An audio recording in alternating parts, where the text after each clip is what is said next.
If you're thinking about moving to Hendersonville or you already live here, 2026 is going to be a game changer for our community. We're talking major road completions, a brand new trail system, and some really exciting developments that are going to transform how we live and play in Henderson County. So trust me, you're going to want to stick around for this because some of these projects are going to blow your mind. So honestly, when we started diving into all the changes happening here, even we were a bit surprised just how much is in the works. This isn't just your typical small town kind of growth. We're talking about infrastructure upgrades that have been years in the making that are finally wrapping up. Hello, Interstate 26. Plus some awesome new amenities that are going to make living here even better. So let's jump right in with probably the most exciting project for outdoor. We are a real estate team proudly serving the upstate of South Carolina and Western North Carolina from Greenville to Asheville and everything in between. We've helped buyers relocate from all over the country to our scenic and friendly towns and cities. Now let's jump back into what's changing in Hendersonville. Okay, so the Ecusta Trail is hands down one of the coolest things happening in our area right now. This is a 19-mile rail to trail conversion that's going to be connecting Hendersonville all the way to Brevard. And that first section, which is just shy of 6 miles or so, from downtown Hendersonville out to Horseshoe, is already open. So picture this, a beautiful multi-use path where you can bike, walk, or run through some of the most scenic parts of the county. And it's going to be completely separate from road traffic. You do have to cross in a couple of places. Phase 2 in Horseshoe is already underway. And what really excites me about this is that by late 2027, that entire stretch should be finished. That means you'll be able to start in downtown Hendersonville, ride through Laurel Park, up Pisgah Forest, Horseshoe, and end up in Brevard on a dedicated greenway. Now, if you've ever been to Virginia's Creeper Trail or the Swamp Rabbit Trail in Greenville, South Carolina, you know what a huge draw these trails are for both locals and people that visit our area and how much impact it makes economically. Absolutely. And here's what's really smart about how they're planning this. The local governments are already working on trailhead parking areas, connections to businesses along the route. There's also bike repair stations that they put in. And it's evolving and they're continuing to build it out. Yes, true. So, along with that, you're going to be seeing a lot of changes. There's going to be new cafes, bike shops, restaurants popping up to serve those trail users. It's not just a trail. It's really more becoming an economic engine for the community and a lifestyle amenity that's really going to make Henderson County even more desirable. Yeah, and plus they're connecting neighborhoods to the trail with safe pathways. You see some of that already in Laurel Park. So you might literally be able to walk or bike from your home to grab coffee, do some shopping, hang out at a brewery, all that without getting in the car. Just know that there are not a lot of housing options that allow you to head out your front door on your bike and immediately jump on the trail. Not at least yet. Now, let's talk about something that has been affecting all of us every single day, our roads. The I-26 widening project between Asheville and Hendersonville is 87% complete and should be finished by January 2020. But you know how road projects go. So there could still be delays. If you've been driving that stretch lately, you know what a difference it's already making. And once it's done, I think that commute between Hendersonville and Asheville is going to be much smoother and safer. And downtown Hendersonville is getting some love too. Church Street, which is 25, is due for some resurfacing soon. That's the one way that's going south through downtown. And King Street's repaving already wrapped up and it's nice and smooth. These might not sound super exciting, but if you've driven on these rough parts of downtown, you know how much different that fresh pavement really does make. Yeah. It's going to create just a much better experience for residents and people who visit and dine on Main Street, since there are 2 one-way arteries that go through our downtown. Yeah. And here's something that's really interesting happening over in the Laurel Park area on Brevard Road, which is 64. They're adding 4 roundabouts along a 1-mile stretch near White Pine Drive, Daniel Road, Pisgah Road, and they're actually proven to be safer than those traditional intersections where they may add a traffic light. So I think it's really going to be keeping the traffic moving and flowing much better than a lot of lights in a 1-mile stretch of roads. And they're also going to be adding some sidewalks and I believe some bike lanes as well. That'll all help with that connectivity. And it's already started. Project's already underway. It's under full swing. Yep. The one downside in the road news is that the big I-26 and Four Seasons Boulevard interchange, that's around the Walmart area, if you're familiar with that, that upgrade got postponed due to cost increases. That was a high priority project, but it's been pushed out to anywhere between 2026 and 2035 on the state plan. The good news is it's still on the books. It's just going to take a little longer than we had hoped. And if you are out in the Mills River area on 191, there's going to be a widening project that was supposed to start in 2026, but it got delayed to 2029. However, Henderson County is going to be moving forward with the Greenway alongside 191. So that's going to help students safely cross to West Henderson High School. So even though that big road project is delayed, they're at least addressing some of his immediate safety. One more road project worth mentioning is the North Highland Lake Road in Flat Rock. That has been a bit of a saga. They started work back in 2021, but then there were delays from some weather that came and it got re-washed out in 2023, forced them to redesign parts of that road improvement project. The good news is it's now completed and the wider lanes and sidewalks are near the park, and it's really been a good thing to have it back open. So let's talk about what's happening in the actual towns around here, because each community is really stepping up their game. Fletcher is finally getting a real downtown. And I say finally because this has been talked about for a long time, for decades.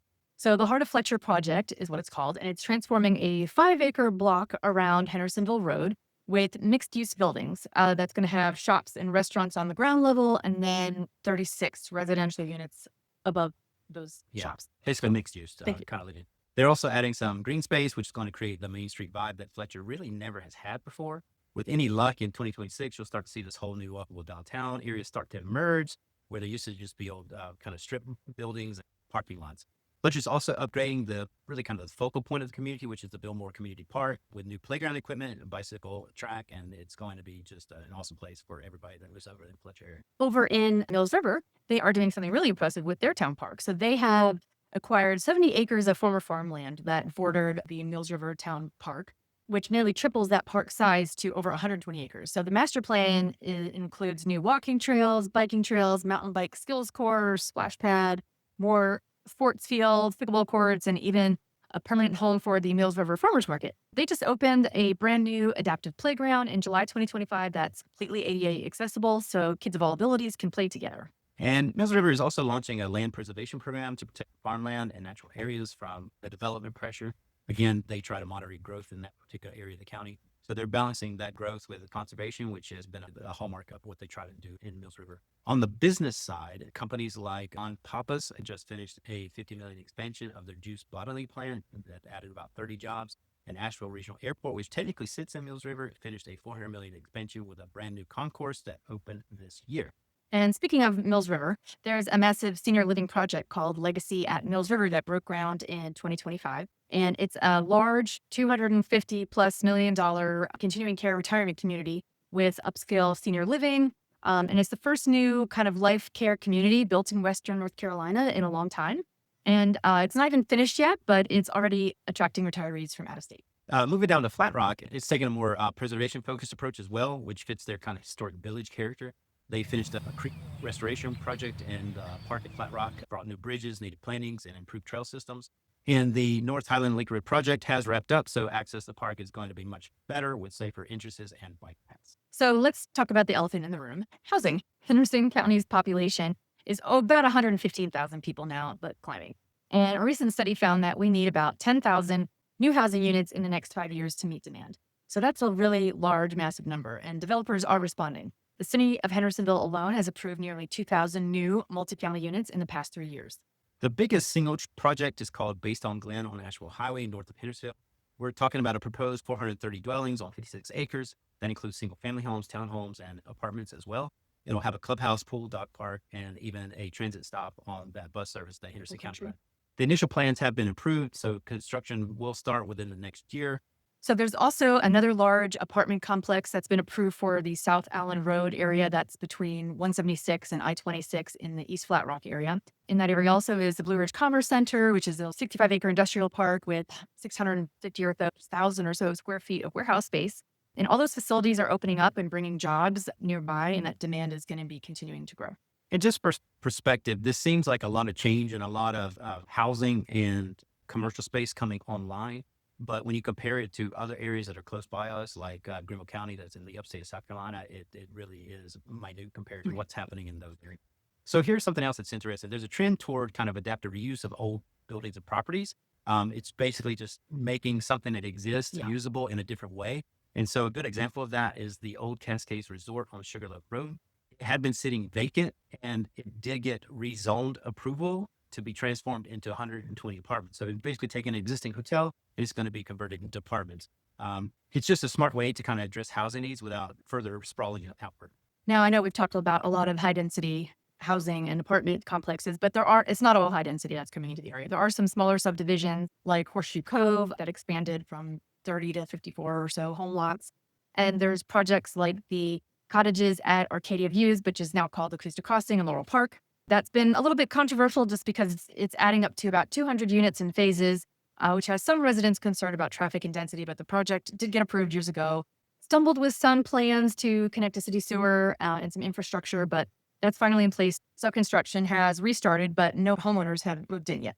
On the affordable housing front, there's the Upper Ridge project. That's a affordable apartment complex that's being built behind Lowe's. There's also a proposal for the Lost at Chadwick, would be about a dozen of affordable senior apartments.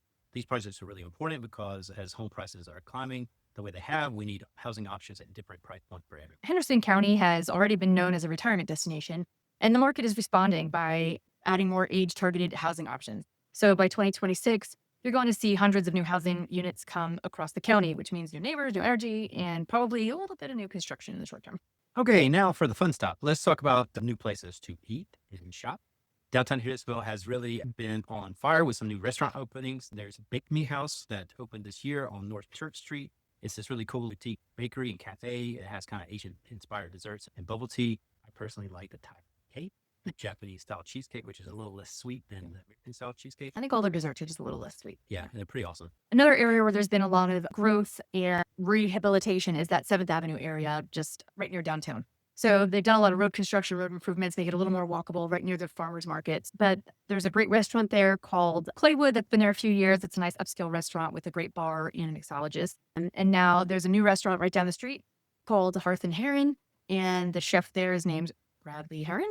Great restaurant that has a lot of seasonal and local ingredients. Out in Mills River, there's this little spot called the Old Haywood Filling Station. They took basically a 1950s gas station and turned it into a coffee shop a day and a wine bar. It's got this outdoor kind of patio area and some rotating food trucks, and it's become a real kind of gathering place out in the park. And that's the kind of creative entrepreneurship that makes this area kind of special. On the business expansion side, Sealy Corporation announced a $7 million expansion to their filtration manufacturing facility, which is keeping over 100 jobs and even adding more to that area. And here's something that could be huge. There's a tech company considering locating in Hendersonville that would bring about 193 engineering jobs with an average starting around $78,000 a year. Nothing's been decided yet, but it shows that Henderson County is attracting higher paying professional jobs, not just tourism and retail. And between the new industrial parks and workforce training at Blue Ridge Community College, the town is positioning itself as a place where serious companies want to relocate. On the tourism and attraction side, the Flat Rock Playhouse got facility upgrades, including new seating and a sound system. The county is taking public feedback on how to re-envision the aquatic and recreation center at Patton Park. That's just above downtown Hendersonville, revamping that and going to modernize that area. The Tourism Development Authority is funding a feasibility study for a multi-use indoor event center that could host concerts, expos, and sports tournaments after 2020. And one more thing worth mentioning, there's a new adventure park that's slated to open. It's called Avalon Adventure Park. It sits actually between Brevard and Rosman, so it's technically in Transylvania County, but it's, a 45-minute hour drive, and it's supposed to open in the next year. It's going to have things like zip lines, climbing structures, obstacle course, and zorbing. Now, if you don't know what zorbing is, it's basically placing yourself in a gigantic, clear, inflatable ball and then rolling down a hill. It kind of originated in New Zealand, and we can both say that it is 90 seconds of pure fun. The park is close enough that it's going to be another great outdoor recreation option for Henderson County residents and bring more tourism to the area. Yeah, and here's the bottom line. If you're thinking about relocating to the Hendersonville area, or you're already here and wondering what's coming, 2026 is shaping up to be a really exciting year. You're going to be having smoother commutes once I-26 is done. Those great new trails to explore along the Ecusta, more housing options, better parks, and a lot more choices for dining and entertainment. The challenge is balancing all this growth while keeping that small town Blue Ridge charm that makes this place special. And honestly, I think Henderson County is doing a pretty good job of managing that balance. It's not an easy feat. And you're going to see construction trucks and new developments going up, and some quiet areas are going to feel a little bit busier, but you're also going to see thoughtful planning, park expansions, the preservation efforts that Flat Rock and Mills River are constantly doing, and the mix of housing types from affordable apartments to senior community. This isn't just random sprawl. There's a strategy behind it. Without some level of thoughtfully managed growth, towns and their residents struggle. I mean, look no further than old nearby abandoned railroad towns in eastern North Carolina and the Midlands and South Carolina for examples of that. People complain about the growth, but if you're not growing, on a dime, so it's all positive. So infrastructure improvements alone, the roads, the greenways, the downtown upgrades, and those are all investments that are going to pay dividends, hopefully for decades. And the fact that we're attracting some of those good paying jobs in manufacturing and potentially tech jobs means that this isn't just kind of a bedroom community of Asheville. The county is supporting a real economy here that can support families at different income levels. Now, if you're watching this and you're on the fence about moving to Hendersonville, I'd say now is actually a great time. There's change happening, but that also means opportunity, whether you're looking for a new home, you're thinking about starting a business, or you just want to be part of a growing community that still has a small mountain town feel. The bones of what makes this place special aren't really going anywhere from where we see it. We're just adding more amenities and connections. And if you're already living here, embrace it. So maybe get excited about the Ecusta Trail opening up and trying some of those new restaurants downtown and supporting your local neighbors. So we'd love to hear your feedback in the comments. What upcoming change in the county are you most excited about? Are you looking forward to the Ecusta Trail? Are you curious about some housing developments? Or are you looking to relocate and find your perfect spot? Just drop us a comment below. And if you found this video helpful, please give it a thumbs up and subscribe to our channel. We are consistently tracking what's happening in the Hendersonville real estate market and around Henderson County, and we love sharing this information with our community. So whether you're thinking about buying, selling, or just want to stay informed, we've got you covered. Thanks so much for watching, and we'll see you in the mountains.